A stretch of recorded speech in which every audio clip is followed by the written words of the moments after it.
Welcome to Talk South Asian to Me. My name is Michelle. And my name is Anusha. Tune in every Thursday at 5 p.m. Central and hear us react to each other's stories about mental health and growing up in different South Asian households.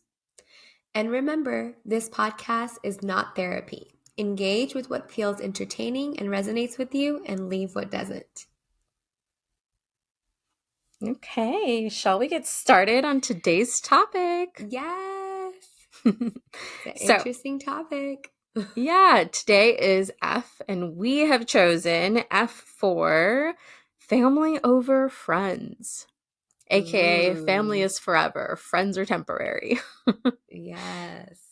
So this is a big topic. It's very, very common to hear this. At least it Mm-hmm. was for me growing up. And I Yes. imagine for a lot of people too, this value of value and priority of having more family time and more importance and Mm-hmm. prioritization for family time over time for friends. And a lot of the justification was exactly that, like family is forever. Friends, they come and go. They're temporary. They're like clouds. They come and go as they Yeah. please. And it's like, okay. Very, very strong opinion there.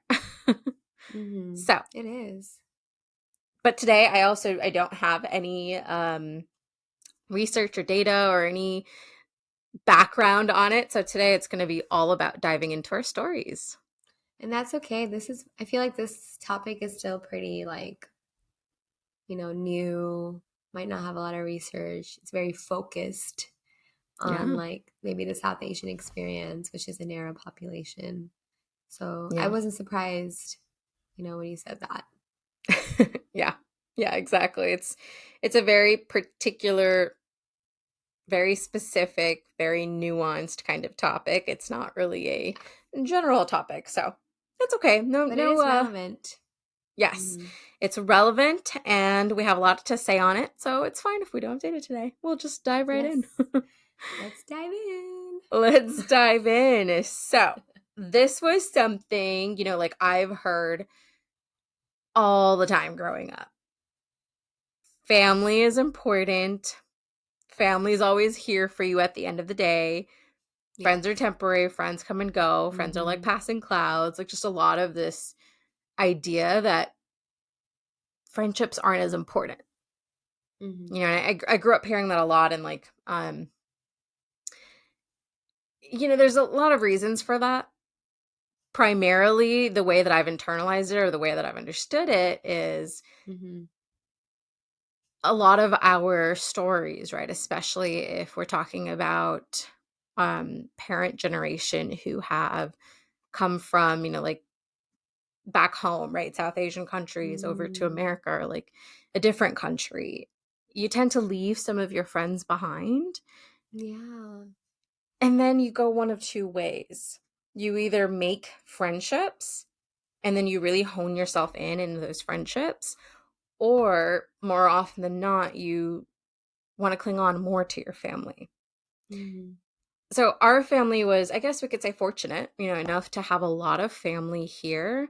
Not early on when I was growing up, but like more so as we were getting settled in more recently. Hmm. So Hmm. this has been like hyped up even more in recent years because there's just so much more time with family, more availability, more Yeah. opportunities. And it's like Yeah. the family, like we gotta spend family time. Weekends are to like spend time with family. You see your friends on the weekdays. You don't need to see them on the weekends too. Mm. That was like a big thing growing up. And, as you can imagine, right, growing up, when you're already kind of straddling two different cultures and you already feel like you don't quite fit in, like that can be a really hard thing to feel even Yeah. more alienated and isolated by not going out on the weekends for sleepovers or not being able to go out, I don't know, for like ice cream, silly things. Yeah.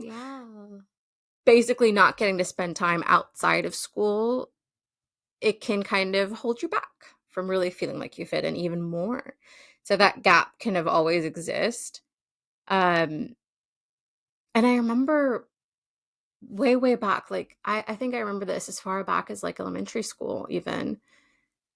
I remember something that my mom used to say. She used to say, like, don't even let the like, don't even let the questions come to me. Like, you manage your friends, because like if your friends are like, hey, do you want to go hang out at, I don't know, the ice cream shop? I don't remember what we used to do. Yeah. Do you want to go hang out at the trampoline park? Whatever it was. I wasn't like, the expectation that was explicitly told to me was like, don't even come and ask me. The answer is going to be Mm-hmm. no. You're not going to spend time with Yeah. your friends outside of school. We're going to do something as a family. We're going to go meet your aunts. We're going to meet your uncles. We're going to meet your cousins. We're going to do something just as, the Yeah. three of us, mom, dad, you. Family. A family. First. Exactly. And so Mm. that was like a big thing. And like often I didn't, because I did know like mom would just be like, no, she'd be disappointed. I didn't want to disappoint her. I didn't want to, again, this was like my responsibility.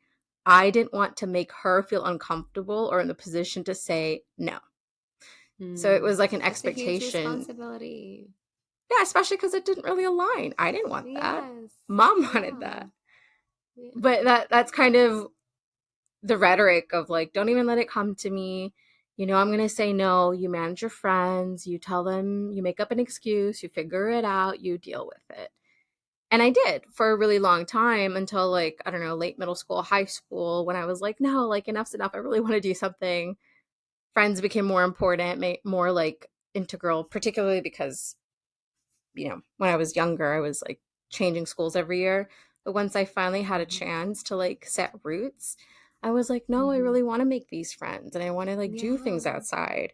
So I It's a would fair bring them ask. home. Yeah, Yeah, a it's a very fair fair ask. ask for a child. Yes. So I would bring it home anyway, and I'd be like, yeah, mom, I try to say no, but like this is really important to this person. Can I please, like, trying to find ways to like still not like make it about me, but make it Yeah. about somebody else. And it, half of the time, more often than not, didn't really work, but sometimes it did, especially as I got older and I think I really, really wanted it. And I don't know, maybe I even cried a couple times. I'm not sure. But Mm. essentially, just kind of the dynamics so like slowly, little bit sort of changed, but still the value, the emphasis and priority was still family. If it was Yeah. convenient for the family, then sure, you can go. Mm. So it I was like how you still, put that. Like, is it yeah, convenient? Is it, does it go by their schedule? You're not missing anything that's happening with the family. exactly. The That makes priority was sense. still there, but there was a little bit more allowance. And, now looking back on it, like I do get that perhaps a piece of that was like a safety thing. They're new in this Mm. country, they're raising a girl. It's a scary world out there. They might not know who I'm meeting, who I'm going to be around. So, like, I get it from a safety Mm-hmm. perspective.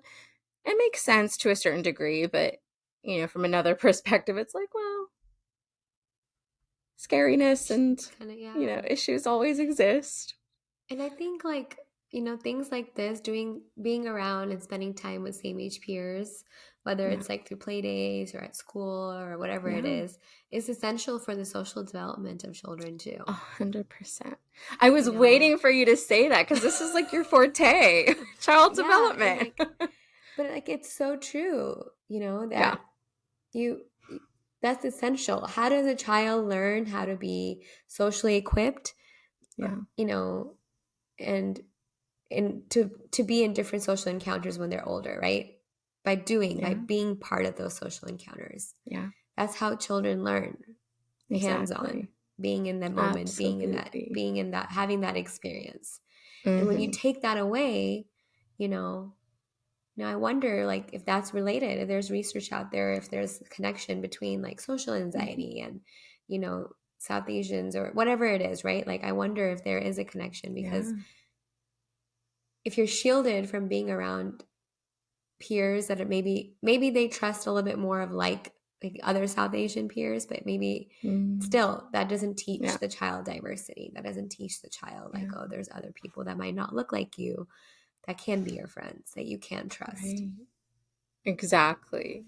No, exactly. And that's a really good point that you brought up. Like, I wonder if there is a connection between like social Yeah. anxiety and like, or just like any other effects, whether it be not having the opportunity to not people please in these like peer settings or like Mhm. whatever it is. I wonder like what is the outcome. effects. Yeah, what are Yeah, the what are the effects? effects of these, But like you said, there's these not much research, situations? but maybe there is a research study that's currently happening that we don't know about. But And right, if not, I like mean, PSA, this needs to be researched because that's a pretty cool yes, topic. exactly. Like it's, you know, science shows that same age peers need to interact to develop Oh, socially. yeah. You get so much too. I mean, not only like social cues and like all of that, but you build empathy through that. You build Mm-hmm. trust through that. You build so many essential, important things that you'll lack if you don't really get that opportunity.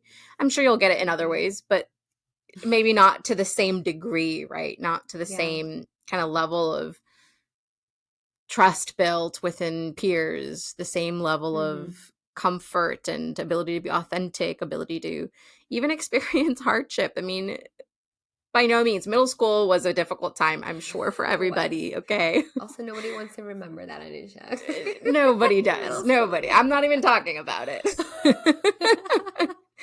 But you're right. It So, was not a fun time. no, but at the same time, most of us, and I don't want to generalize too much, but most of us, we've learned a little something about ourselves through that Hmm. very difficult time in our lives. And we've Yeah. hopefully learned how to be a little bit more authentic, even if we didn't feel we could back then, right? So, Hmm. but all those Exactly. things only happen with that exposure to your peers. Yeah. Yeah.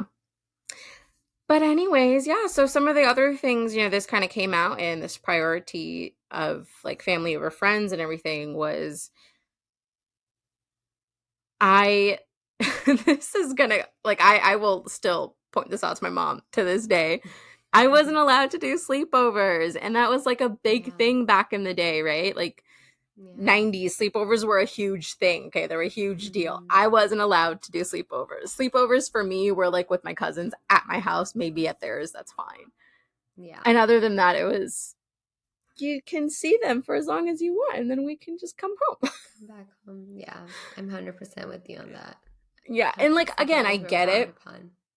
Exactly. And again, I do get it from a safety perspective. They don't know their parents. They don't really know these girls. They don't really know, like, what about their siblings? What are their siblings, right? Like, and Concern, like scary safety world. and concern. I Yeah. get it. But for a child's perspective or teenager's perspective, it just feels like more ammunition of, nobody gets me. Yeah. It really creates a little bit of that friction. And being so Mhm. young and being rejected and not really understanding why you can't do that is also frustrating. Yeah. Like, I Very. remember being told no too for Yeah. sleepovers. And at that, like, now I understand why my mom was saying no because of the safety Yeah. perspective concern. But at that, when I was in middle school, high school, I didn't Yeah, you don't understand really that. know. You don't really All I even thought care, was even if you like, did oh, know. yeah. Like, all I thought was like, oh, like, my mom doesn't want Yeah. like, doesn't listen to me or No, doesn't she doesn't like, get I didn't me. think that far, Yeah, right? Like abstractly, like why exactly. is she saying that? I was just like, she's saying no, and that sucks. Yeah. And to be fair, like my parents did explain to me once, I think, because I kept saying, like, why can I never do these things? Like, Yeah. I think in once or twice they might have explained, like, it's a safety thing. It's a Mm. safety thing. But at that age, like, you can't really wrap your head around, like, but is Hmm. it that big of a deal, the safety thing? It's not Yeah. until you grow up a little bit more and you really see a little bit more of See the the rest of scarier the side of the world. world that Hmm. you're like, okay, yeah, no, it could turn bad pretty quick. So, Yeah, to be fair, I get it, but going through it, definitely hard stuff. And, for sure. I think it also adds to this idea that, do you know what parentification is, Michelle? No, I do not. So, and I didn't realize this is the word actually, that this is what it was called. I recently learned it. So parentification is like when a child is made to act Mm. and take on the Like an responsibilities adult, of a parent, a an parent. adult, Okay. exactly, when they're really just a child. For example, like it's a very common thing I hear in our kind of communities and our cultures, the idea of sharing with your children any like spousal disagreements, because we don't take that Mm. outside, right? We don't ask for help, seek help. We don't share that with Hmm. friends usually, at least previous generation. they kept it within the family. So sometimes that would fall on the child to hear, and the child would become like the therapist for the parents, mediating Yeah, and all of that. that makes So sense. that's an example of parentification. And I bring that up because, again, it kind of highlights to me this pattern, I guess you could call it, of parents not having friendships that they can feel comfortable being vulnerable, being Mm-hmm. themselves. They don't have their own friendships. Therefore, they don't understand the significance of what it can give you. Therefore, they don't see that it's something that a child really does need because Mm, they haven't really experienced that. And even if exactly. they have experienced it, even if they have, most of them, assuming they're the ones who, like immigrated here, they've left them behind back home. Maybe they'll see them occasionally. Like, for example, my Yeah. parents, when they were still living here, now they're in India, of course, but when they were still living here, they saw their childhood friends like maybe once a year if they were lucky. If not, like they Yeah. would go a couple of years without Yeah. seeing them. They spent more time around other family members, right? So, like, it's hard for them to grasp the importance of what friendships can play a part in your day to day life if they Mm. don't really experience that in their own lives. Yeah, that makes total sense. Yeah. But, anyways, I guess this is all to say growing up, it's been hard to hear these phrases, Yeah. but now as an Yes. adult, you can kind of get an understanding. And I do have a question for you at the end. I want you to think about it, answer maybe later after your story. Okay. But I'm ready. I'm curious, like, what would you do if you chose to have a child or if you were like an aunt? Would you Mm-hmm. encourage the child to go for sleepovers, spend, you know, time with their friendships Mm. growing up? Or would you, now knowing what you know, also emphasize more family? Maybe you'll be more like willing, but like, would you still emphasize more family or would you be like, you decide, be safe? Something to think I about. think, yeah, like my initial reaction is kind of like, that's a really good question. And it's tough because it's like what was drilled into my head growing up Yeah. versus like now that I've gone to school and now we're discussing Yeah. and having educated conversations as a challenge. Like they're challenging Hmm. each other. And I think kids as young as 3 or 4 years old can understand concepts when it's explained in a developmentally appropriate way. And Hmm. so, equipping the child with tools, teaching them signs of danger, teaching them when to speak Yeah. up and how to speak up, and equipping them with all of that, it would be my first step before even Mm. letting them kind of go off Yeah. venture. Because at the end of the day, you can't control what happens to a child. You're not, Hmm. I guess in the beginning, I'm not a mother, so I can't speak for mothers and families, but Yeah. I'm sure like in the beginning, yes, you're with your child all the time, but then, eventually a child goes to daycare or school, right? Like you're not Right. Right. always 100% every single second of the day with your child. Right. So you can't control exactly what happens around your child all the time. Right. You can be Yeah. as careful as possible. You can interview the daycare staff. You can Mm-hmm. interview your nanny. You can interview all these things. You can make sure Mm-hmm. your family members that are with your child are trusted, right? But at the end of the day, you don't have control 100%. And It's so, but true. you do have control on how you raise your child and how you empower them and how you equip them with those tools and educate them. Yeah. So that would kind of be my like first thought would be like, how can I prepare this child Mm. not to like scare them, but like teach them like, oh, if Safety. something Yeah. like this happens, like this is what you do. This is Yeah. how you speak up. And then when it comes to like your part of the question about friends versus family, I think it's important to have a balance. Mm. And so Yeah. teaching them on how to balance. Like, yes, it's okay to prioritize friends, but it's also important to prioritize family. So, how are you going to balance the two? Yeah. And how, again, teaching on how to choose friends that are trusting, that are worth being prioritized, empowering them with Right. that as well. Yeah. Which I is, love I that mean, tidbit. that's a hard thing to do because I don't know Mm-hmm. about you, but like I think back and I had not that great of a track record for Mm. friendships because I was like a doormat. I would be walked over sometimes, Yeah. and I was overly trusting and friendly. So, like, that's a hard thing to do sometimes, but I don't know. I, again, like you said, right? I'm not a mom. I haven't tried to mold anyone into Yeah. learning how to find the right friends. Maybe it's possible. I hope it is. And like you said, like that's not your fault, right? Like your track record, whatever it is, like with friendships, your history with friendships, like trusting real, true friendships was never modeled for you, It's true. right? And so Yeah. you didn't know where to start. You just did Hmm. what you knew, which was what You learned you along the learned way. in your No household. blueprint. Hmm. Hmm. And so Exactly. that I feel like that's not like atypical. I'm sure, like my experience is like that too. Like Yeah. friendships were not modeled for me. Like I had to start from Yeah. ground zero too. Yeah.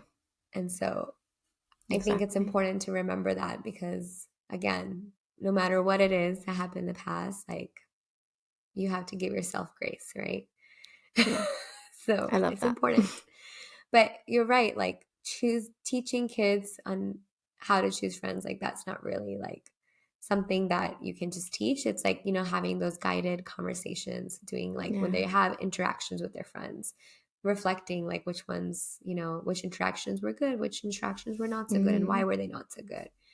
Hmm. So, developmentally speaking, what age do you think kids are like able to handle those kinds of conversations, understand, and like implement those things? It's really tough because in my line of work, I do teaching and education, but not about that, like safety, well, Yeah, safety, but like not in that context, but more like in a sure. healthcare context. But I Hmm. would say I do teaching and education with kids as young as two Oh, and a wow. half, Okay. 3. Yeah. Whether that's Yeah. teaching through play, like if it's something really basic concept, I'm teaching through Mm. play, or I'm teaching through using very basic words, basic explanations, like very simple and honest Yeah. explanations. So Wow. that's just from my experience. I'm not sure Yeah. exactly what the research shows, but I could say like, as in my practice, kids Yeah. is for sure, like I know I've studied this, is that kids as young as 3 years old can understand concepts, like Yeah. different types of concepts that adults might think are too abstract for the child. But if it's Mm. broken down conceptually, concretely, and simple, and explained simply and honestly, like kids are able Yeah. to understand, they're capable. Yeah. For sure. And I think Mhm. something that maybe is like really underestimated is particularly like modeling. Mhm. Modeling behavior goes such a long way Yeah. because modeling is how we normalize as children what is normal, what is the baseline. It's what we Mhm. see our parents do and say. Mhm. So, I mean, genuinely, like, even if they're not consciously perhaps understanding, I bet that subconsciously they're really picking up on that too, even really young, maybe younger than 3. I don't know if that's research based, but a thought. No, it's a good thought. It's really interesting. Yeah. I completely agree. Observational learning modeling is a very, very simple concept, but kids do learn that way too. I agree. I feel like Hmm. adults model for Yeah. each other too, right? Like, Yeah. so. And imagine how much more impressionable a child is, Hmm. like almost like Hmm. a blank slate, right? So, They yeah. are. Yeah. Anyways, okay, I want to hear a little bit about your story then. Okay. So when I was when I was thinking about this topic, I was kind of like Mm, not only like friends versus family, like how I've experienced that. Family is needs to be more prioritized than friends, like that concept in my mm, childhood and currently yeah. too. But also like how it's impacted me and my friendships. Ah, yeah, I like that. Okay. Yes. So, I feel like this topic is something that we did mention previously, in our podcast about how South Asian family values are all about the close tight knit families, right? Those are the Hmm. Yeah. family values that are very, very family oriented. And Hmm.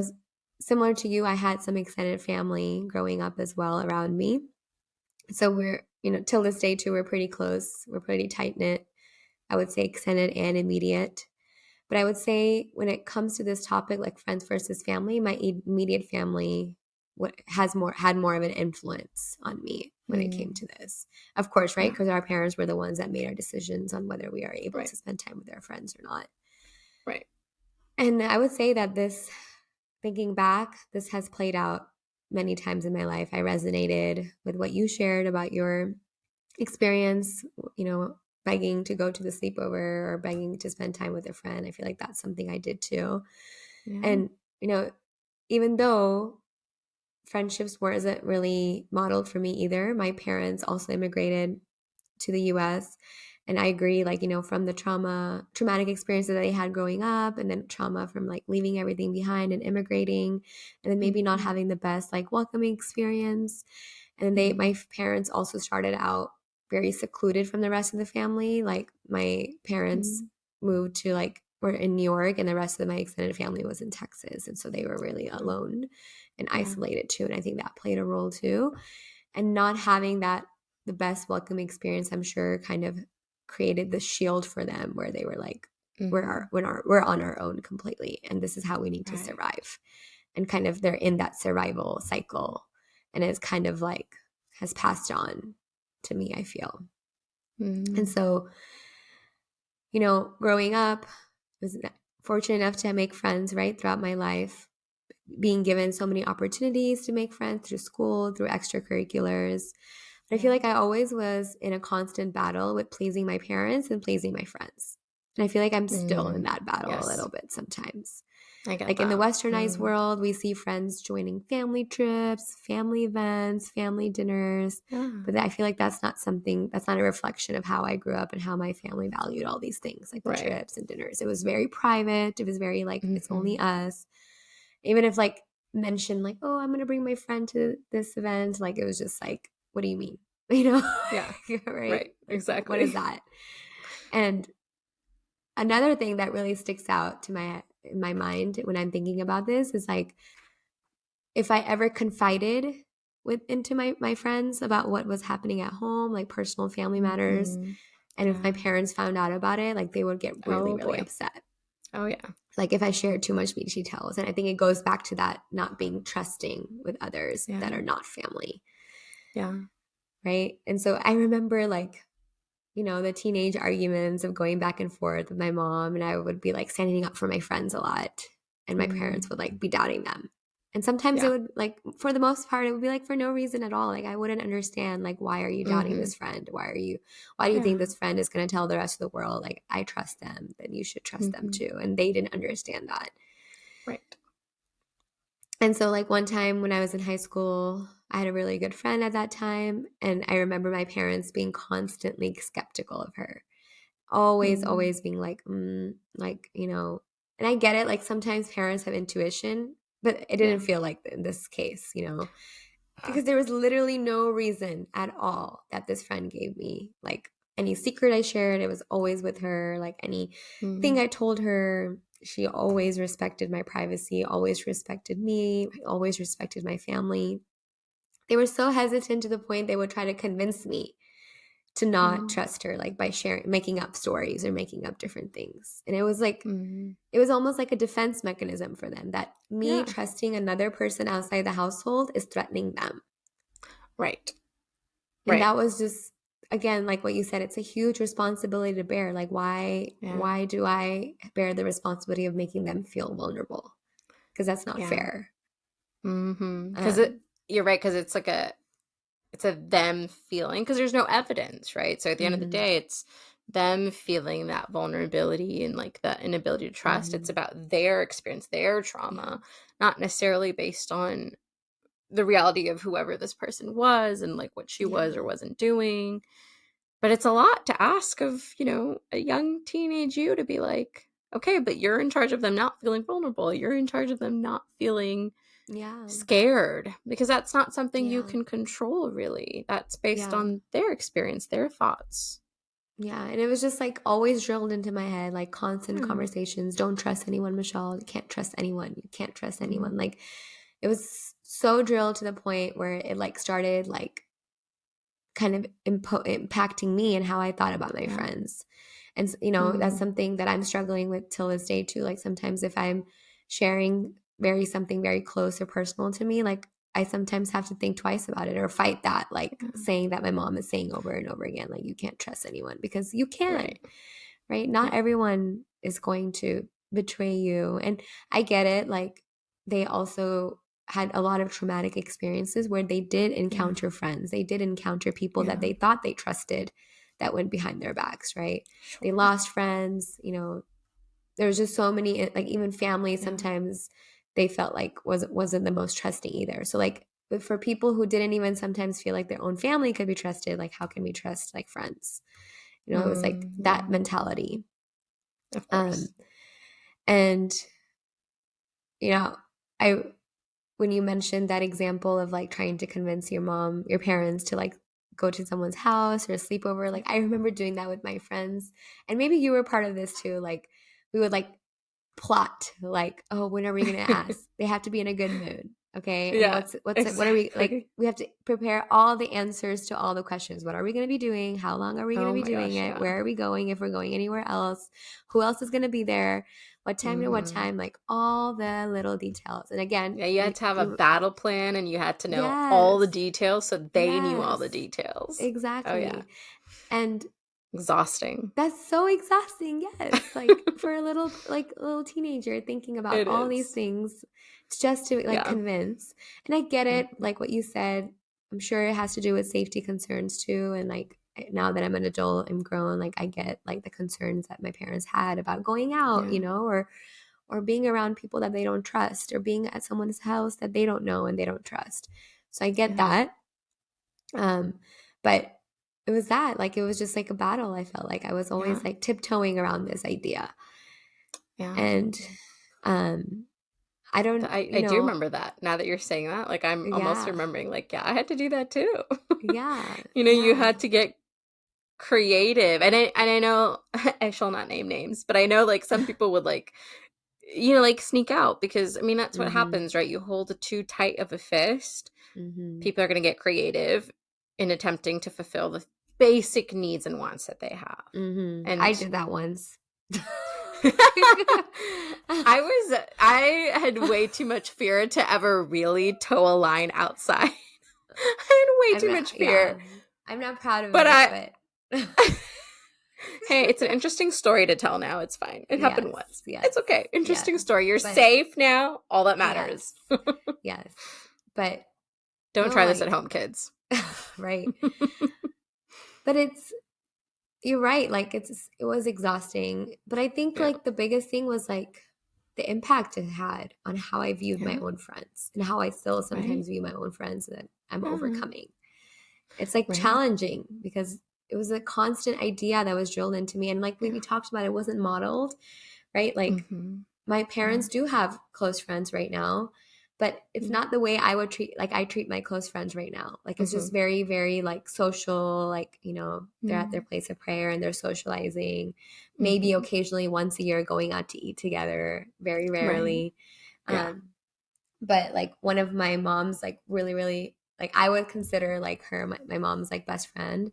Um, she is like the best friend ever to my mom. Like Mm-hmm. unconditional love, like doesn't expect anything in return, always like caring Yeah. about my mom and us and like the family, always asking about us. Shout out to Humaranty. I love her so much.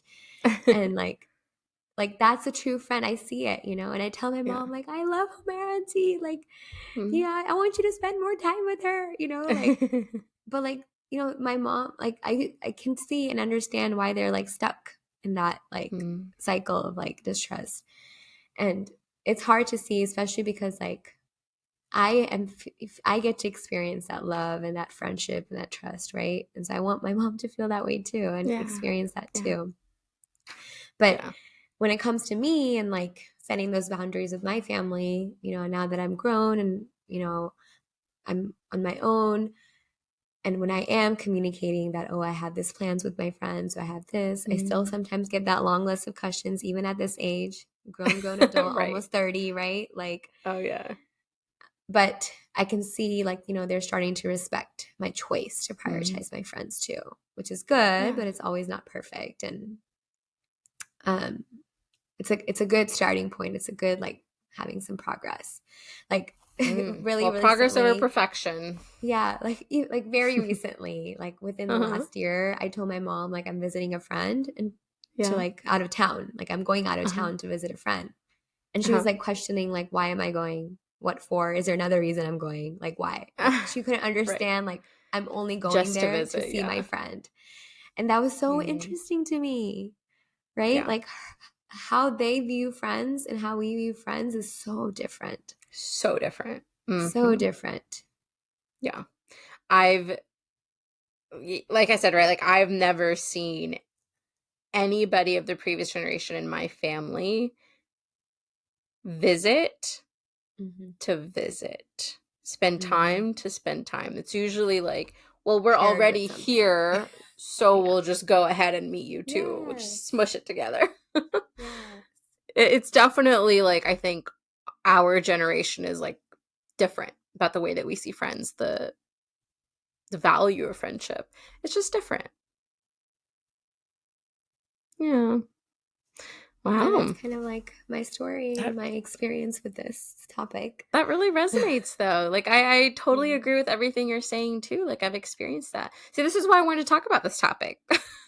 There's no research, but it's clearly very universal thing still. It's very It real. It's is. very cultural. It really is. Mm-hmm. And I think that at the end of the day, there's nothing wrong inherently with wanting to prioritize family, but I think those kind of rhetoric can get really icky and heavy Mm-hmm. because Yeah. there's going to be some families where, for whatever reason, that person might not want to spend as much time with their family.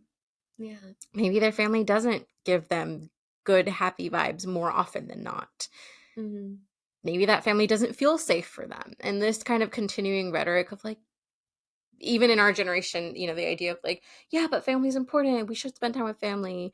I don't love that because I think that each person can decide for themselves how much time Mm-hmm. they want to spend with family Exactly. and how much time they want to spend with their chosen family, their friendships. Because the thing Yeah. is, family, like blood family, we're kind of stuck with them. We don't get to choose them. Mm-hmm. They're ours by blood, but our friends, we get to choose them. We get to Exactly. choose this group of people that we can call our family Chosen too. family. A chosen family. Exactly. And they're going to be so much more what's the word? So much more open to really like seeing the authentic you, so much more open to you feeling seen, heard, Mm-hmm. Yeah. loved because you both, like the friend and you, have to choose every single day to be a good friend, to show up for one Exactly. another. And Exactly. it's not the same necessarily with family. Family's gonna always be there. Mm-hmm. You're tied by blood.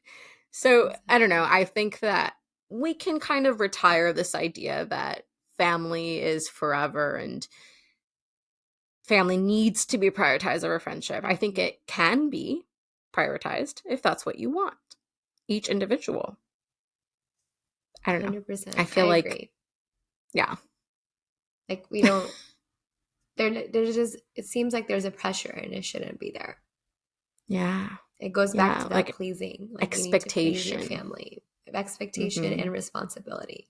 It's like Right. you are pressured and Responsibility. Exactly. responsible to Hmm. please your family over your friends. And not to Yeah. say like you said, right? Like you should be able to feel comfortable to choose who you want to spend time Yeah. with because at the end of the day, your time is worthy and you Yeah. get to decide. You should be able to decide Exactly. who you get to spend that time with. Exactly. And honestly, like, if family showed up in the way that felt loving and accepting, of course they're going to choose to Hmm. create lots of space for family. Yeah. But guess what? If family does not show up to be accepting and to be loving and to be primarily a nice, fun, safe time, and less often like hardships that come with any relationship, Yes. well, then they're allowed to not choose that, right? Yeah. So you have nothing to fear. Yeah. Family in general, PSA, right? You have nothing to fear. Just be loving and accepting, and people will choose families. We don't need to Yeah. push down everyone's throat this agenda that no, no, no, but you have to no matter what. No, it's Hmm. not no matter what, though. And It's it's not no what you matter what. said earlier too in today's podcast about when a child becomes like the parentification, right? Becomes the Yeah. kind of mediator, the therapist for the parents because they don't have that outside support. To that cycle of like not wanting to have friends, not Mm-hmm. trusting other people outside the family, that mindset, Mm-hmm. that idea that like that cycle can continue, right? Like that person, that child who did grow up in the westernized world and was surrounded by friends and was making trustworthy friends and wanted to spend time with, but Yeah. that like one, but because of being parentified, if that's a word, and like being the therapist, wants to Yeah. confide in their own Yeah. friends, but feels guilty about it because Yeah. the idea of you can't trust anybody else but your family is always drilled. Right. So it's like you're stuck in that cycle Absolutely. that Absolutely. you become the punching bag for your family that's having issues in the household, and Mm. then you can't take that anywhere else with you because Yeah. you were told not to. You're told Oh, that you can't trust 100%. anyone. Absolutely. And as you were saying that, I had a flashback. When I first started therapy back in college, Mm-hmm. I had so much guilt, shame, and fear about, I mean, most of it was just about me, but even like parts of it, obviously, that because I'm so integrated in my family, like we're about my family, like I felt so much fear being able to talk about it and like what would the consequences be? Like, would they do anything? Is this really confidential? Would my Yeah, mom find out? Would my dad find out? Like, yeah, what would happen if I said anything that maybe is not okay? And like, yeah, there's just so much fear around it because it's just so drilled into you that family stuff stays within the family, it doesn't leave outside this family. yeah. But if there's like, why the secrecy though? Like, Mm-hmm. if we're not doing anything wrong, there's no reason for secrecy. If we're doing something wrong, then yeah, okay, I get it. You want to keep it secret, Mm-hmm. and that's when it shouldn't be a secret, right? So But it's a trust. Like nobody yeah, wants like the South Asian. Like we don't want even anyone to know like the good things are happening because we don't want anybody's bad evil eye intentions or or right. yeah, Like there's just you can just exactly. keep going that list. Like we can't trust That anyone. nuzzer. Nobody. Not everyone Mm. has the best intentions for us. Like all of Oh that. yeah, which makes sense. I mean, when I The visit back ideals they grew home, up. into India and like maybe other South Asian countries are like this too. Like the culture there's a little bit different, right? It's a Mm-hmm. little bit more like gossipy, a little bit more like everybody's Mm-hmm. in your face, everybody's in your business. Yeah. So like I get it. Like Yeah. they're so traumatized by that experience that they're Mm-hmm. applying what they know here. Here because that's all they know. Exactly. Mm-hmm. But Ooh. we can do better. We can do Yeah. differently. But we know differently. We see Yeah, differently and we can experience exactly. differently. And we can trust ourselves. Yes. Trust our friends, be vulnerable. Because when we do, we have the possibility to create like wonderful, amazing friendships, just like your mom has, that her best friend. Yes. So sweet. I Exactly. love her so much. I love that. Almost like you want to be her best friend now, don't you? No, I just love that for my mom. It makes me Yeah. happy that she has someone so special and so loving Yeah. towards her. Yeah, that she's taken care of. A good friend Mm-hmm. is just amazing. Like, Mm-hmm. you already know I love, love, love you, and you're such an amazing Mm-hmm. friend. Love you so Hearts. much. And it makes all the difference. Even Yeah. because, like, like before the podcast, like we weren't necessarily talking like every single day, like every week even. Mm-hmm. But like it's just like a security blanket, like a comfort. I know you're there if I ever need you. I know Yeah, you've got my same. back. I know that you're loving and like, oh my gosh, I cannot say enough amazing things about your soul. Tears. You're just such a pure, amazing, sweet, kind, authentic Oh, I soul can and say that same things uplifting. about you. I love you so much. So Okay, I grateful don't know for if our you. audience wants to hear us just like love on each other, but Yes, true friends are real. I love you. Love you. But yeah, so family is forever. Yes, that can be a good thing, that can be a bad thing. Friends might not be forever. Also true. Doesn't mean we don't need to prioritize them. 100%. You All said it right, shall we? clearly. Oh, No, I what said you was said that? it clearly and loudly. I loved it. Exactly. It's a good summary. Yes. So, you want to see us out? Yes. we really appreciate you all being here and listening and watching, maybe too. And we would love to hear your thoughts about this podcast. You can reach us by emailing us at talksouthasiantome@gmail.com or any of our socials: Facebook, Twitter, Instagram, TikTok, and our handles are at Talk South Asian to Me. Yeah, So and if you guys have any thoughts on sleepovers, no sleepovers for your future generations, I'm yes. all curious, all ears. Yes, we would love to hear it. Maybe you answering the question that Anusha asked earlier. All right. All right. That's it for Alrighty, bye, you today. guys. Bye, everyone.